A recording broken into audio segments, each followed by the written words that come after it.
একটাই কথা বলবো, সবাইকে বলছি, এর থেকে ভালো মুখ্যমন্ত্রী পশ্চিমবঙ্গে হতে পারে না। মিঠুনদা নিশ্চিতভাবে কোনো সাংগঠনিক পদ তাকে দিলেও নেন না।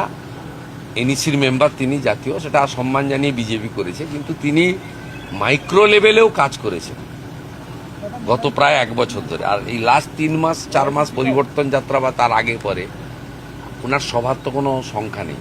তাই আজকে আমি মুখ্যমন্ত্রী হয়েছি নিশ্চিতভাবে জনগণের ভোটে আশীর্বাদে।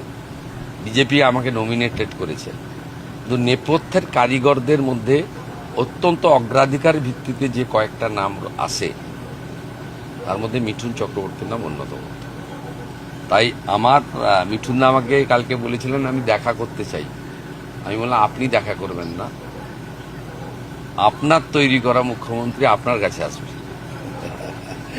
মুখ্যমন্ত্রীকে কি বলবেন? আমি একটাই কথা বলবো, সবাইকে বলছি, এর থেকে ভালো মুখ্যমন্ত্রী পশ্চিমবঙ্গে হতে পারে না। যে মুহূর্তে উনি শপথ নিয়েছেন তারপর থেকে কাজ করছে, আপনারা দেখুন। আপনাকে গ্যারান্টি দিয়ে বলছি, এর থেকে ভালো মুখ্যমন্ত্রী পশ্চিমবঙ্গে হতে পারে না। উই আর অল ব্লেসড, আমরা শুভেন্দু অধিকারী সাহেবকে মুখ্যমন্ত্রী হিসাবে পেয়েছি। অ্যান্ড আগের দিনে কি হবে সেটাও দেখুন, এটাও চ্যালেঞ্জ করছি।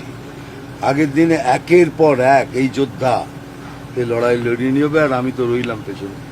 গতকাল প্রধানমন্ত্রী একটি টুইট করেছেন, তার বিদেশ যাত্রা সম্পর্কিত একটা গুজব রটানো হয়েছে এই নিয়ে।